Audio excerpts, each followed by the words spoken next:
कल्पना कीजिए, आप एक ऐसी जगह पर हैं जहां आपकी चीख सुनने वाला कोई नहीं है, जहां रात का अंधेरा अपने साथ अनजाने खतरों को लाता है, जहां भूख आपको अपने ही मांस को घूरने पर मजबूर कर देती है, जहां आपका अकेला दोस्त आपका पागलपन है। यह कोई कल्पना नहीं, यह हकीकत थी 26 साल की क्लारा की। 456 दिन, एक लड़की, एक वीरान टापू और हजारों खूनी रातें। आज आप देखेंगे कि कैसे एक आम लड़की 456 दिन तक जिंदा रहकर मौत को मात दी। यह कहानी कमजोर दिल वालों के लिए नहीं है, क्योंकि यह कहानी आपको तोड़कर रख देगी। कहानी का आगाज होता है 15 जून 2023 की एक सुबह से। अमेरिका के चहल पहल वाले शहर सैन फ्रांसिस्को में 3 दोस्त रहते थे। 26 साल की क्लारा, जिसकी आंखों में तूफानों से लड़ने के सपने थे। उसका जुनून था दुनिया के अनछुए कोनों को खोजना। उसकी सबसे अच्छी दोस्त थी 25 साल की माया, और उनका तीसरा साथी था 28 साल का लियाम, एक निडर और अनुभवी नाविक। तीनों अपनी रोज की बोरिंग जिंदगी से एक ब्रेक चाहते थे। वे छुट्टियां बिताने और साथ ही एक नया द्वीप एक्सप्लोर करने का प्लान बनाते हैं। उन्होंने मिलकर एक साहसिक और खतरनाक फैसला किया। वे एक ऐसे द्वीप पर जाएंगे जहां इंसान के कदम आज तक नहीं पड़े थे। एक पुराने समुद्री नक्शे में उन्हें वह द्वीप मिला, एथिलगार्ड आइलैंड। यह प्रशांत महासागर के बीचों बीच एक छोटा सा हरा बिंदु था। उन्होंने अपनी छोटी लेकिन मजबूत जहाज द अल्बाट्रॉस को तैयार किया। जहाज पर महीनों का राशन, पानी और हर जरूरी सामान लादा गया। उनका उत्साह 7वें आसमान पर था। वे एक नई दुनिया खोजने जा रहे थे। वे खुशी खुशी अपनी मंजिल की ओर निकल पड़े। एक ऐसा सफर जो उनकी दोस्ती और हिम्मत का सबसे बड़ा इम्तिहान लेने वाला था। 4 दिनों तक अथाह नीले समंदर पर उनका सफर जारी रहा। हर दिन सूरज उगता और समंदर के पानी को सुनहरा कर देता।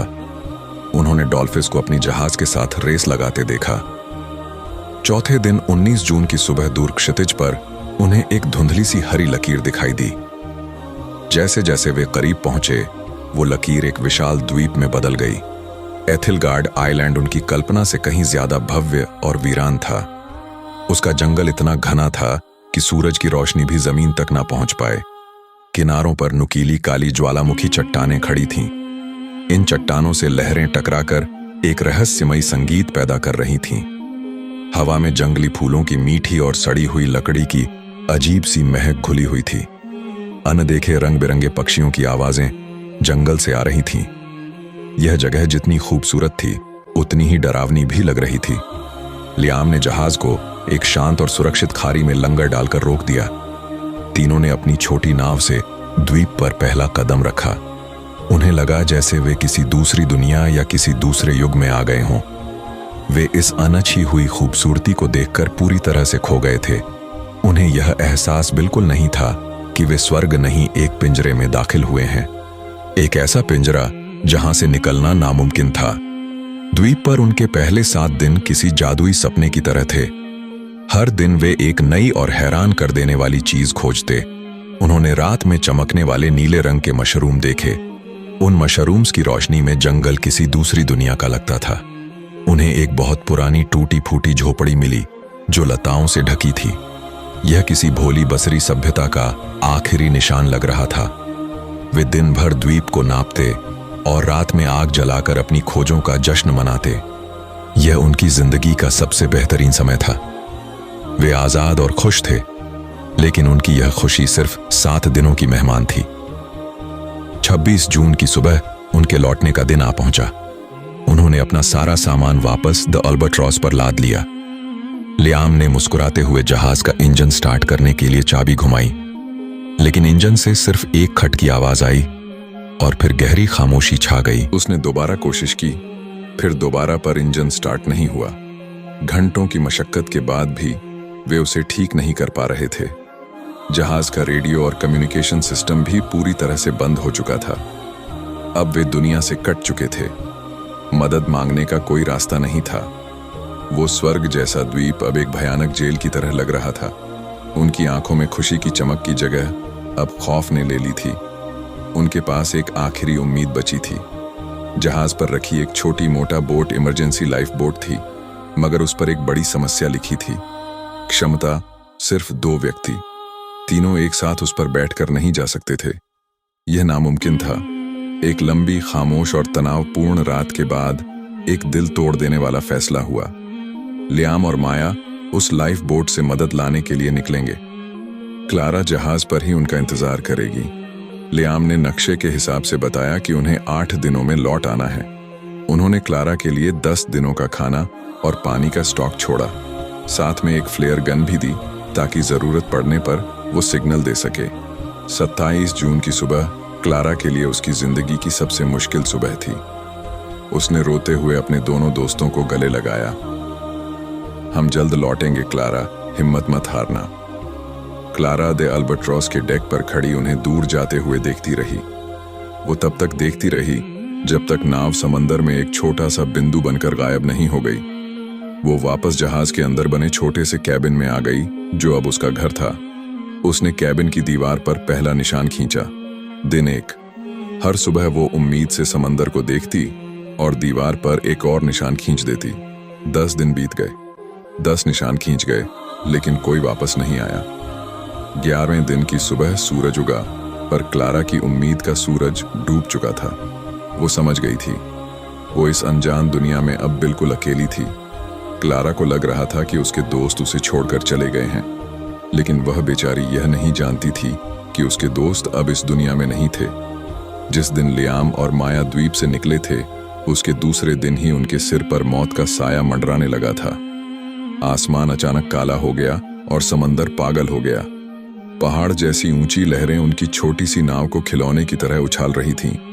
लियाम अपनी पूरी ताकत से नाव को संभालने की कोशिश कर रहा था, लेकिन उस भयानक तूफान के सामने उनकी हिम्मत जवाब दे गई। एक दैत्याकार लहर ने उनकी नाव को हवा में उछाला और पलट दिया। एक पल में ही वे दोनों उस ठंडे, गहरे और बेरहम समंदर की गहराइयों में समा गए। उनका वादा, उनकी दोस्ती, उनकी जिंदगी, सब कुछ वहीं दफन हो गया। और यहाँ एथलगार्ड आइलैंड पर क्लारा उस वादे का सच होने का इंतजार कर रही थी। एक ऐसा वादा जो कभी पूरा होने के लिए था ही नहीं। वो हर रात जहाज के कैबिन में दुबकी रहती, तूफान की आवाज सुनती और यह सोचती कि उसके दोस्त कहाँ होंगे। उसे नहीं पता था कि जिस तूफान से वह डर रही है, वही तूफान उसके दोस्तों को उससे हमेशा के लिए छीन चुका है। उसका इंतजार अब कभी खत्म नहीं होने वाला था। वो उस द्वीप पर अकेले रहने और अकेले मरने के लिए छोड़ दी गई थी। दोस्तों के जाने का यकीन उसे अंदर से तोड़ चुका था। अब लड़ाई सिर्फ जिंदा रहने की थी, हर एक सांस के लिए जंग। खाना हफ्तों पहले खत्म हो चुका था। वो कई दिनों तक भूखी रहती। पेट में पत्थर बांधकर पीने के लिए पानी का कोई झरना नहीं था। वह सिर्फ बारिश पर निर्भर थी।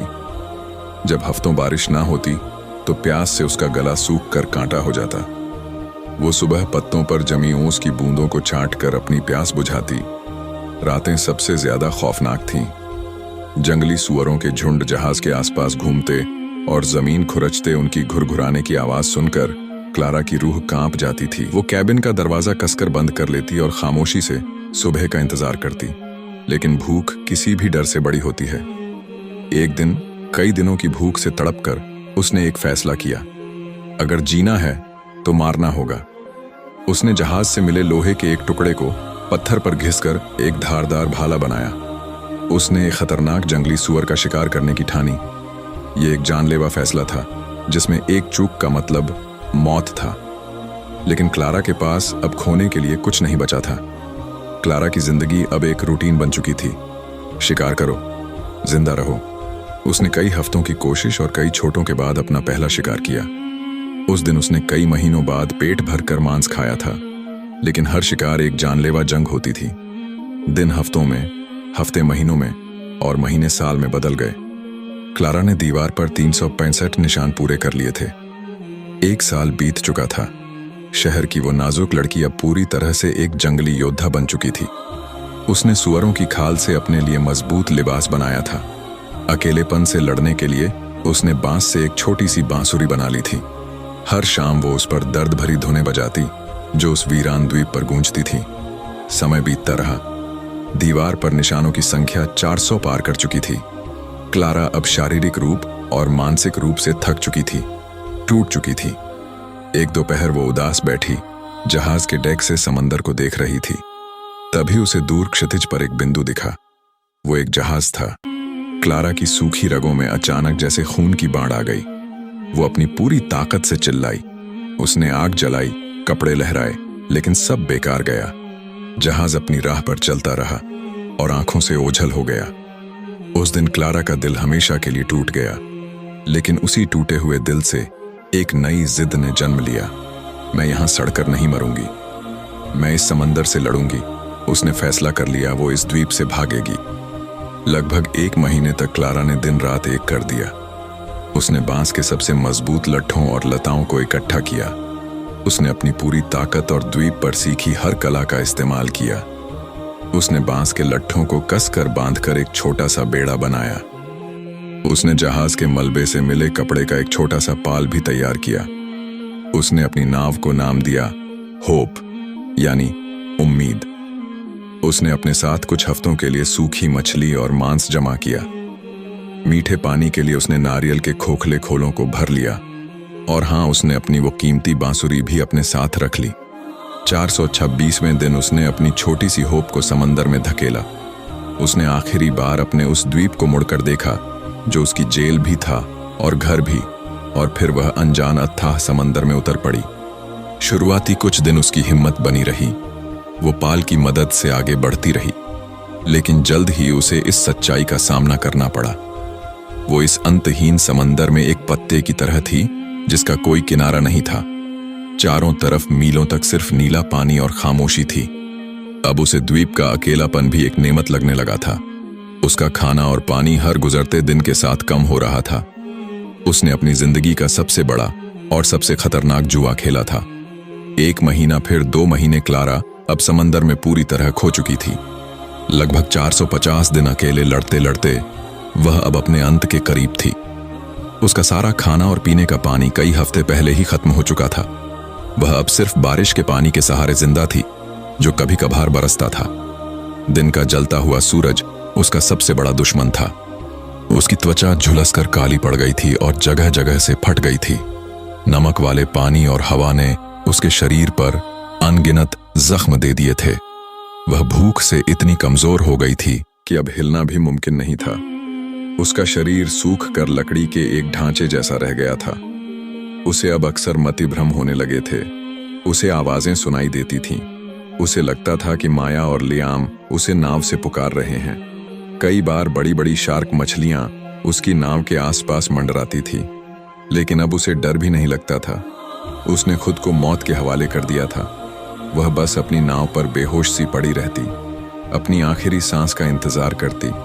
उसने जीने की हर जंग लड़ी थी, लेकिन अब वह यह जंग हार चुकी थी। उसकी हिम्मत ने जवाब दे दिया था, शरीर ने साथ छोड़ दिया था। उसकी कहानी का अंत अब बस कुछ ही घंटों की दूरी पर था। इस विशाल बेरहम समंदर में वह गुमनाम मरने वाली थी। यह उसकी कैद का 456वां दिन था और शायद आखिरी भी। वह अर्थ बेहोशी की हालत में थी जब उसे एक बहुत दूर से आती हल्की सी गूंज सुनाई दी। शायद यह भी उसका एक वहम था, उसने सोचा, लेकिन गूंज बढ़ती गई। यह एक इंजन की आवाज थी। उसने अपनी जिंदगी की बची खुची सारी ताकत लगाकर अपनी गर्दन उठाई। दूर, बहुत दूर नहीं, उसे एक जहाज दिखाई दिया। यह एक बड़ा रिसर्च वेसल था जिसका नाम था ओरायन स्टार। यह इतना करीब था कि उस पर चलते हुए लोग भी नजर आ रहे थे। क्लारा ने चिल्लाने की कोशिश की, पर उसके गले से सिर्फ एक फुसफुसाहट निकली। उसकी आंखों से गर्म आंसुओं की धारा बह निकली। यह कैसी किस्मत थी, जिंदगी इतने करीब आकर भी इतनी दूर खड़ी थी। तभी उसकी नजर अपनी गोद में पड़ी उस बांसुरी पर गई। उसके दिमाग में जैसे बिजली कौंधी मेरी बांसुरी। उसने कांपते हुए टूटे हुए हाथों से उसे उठाया, अपने फटे हुए होठों पर रखा और अपनी आखिरी सांसों की ताकत से उसमें फूंक मारी। एक बहुत ही कमजोर, टूटी हुई दर्द और उम्मीद से भरी एक धुन निकली। और आयन स्टार के डेक पर एक अफसर शांति से समंदर को देख रहा था। तभी उसे हवा के साथ आई वह अजीब, दर्द भरी और नामुमकिन सी धुन सुनाई दी। उसने हैरानी से अपने साथी से पूछा, तुमने वो सुना जैसे कोई रो रहा हो? उन्होंने दूरबीन से उस दिशा में देखा और उन्हें वह छोटा सा बेड़ा दिखा। पानी में कोई है। जहाज का सायरन बजा उठा।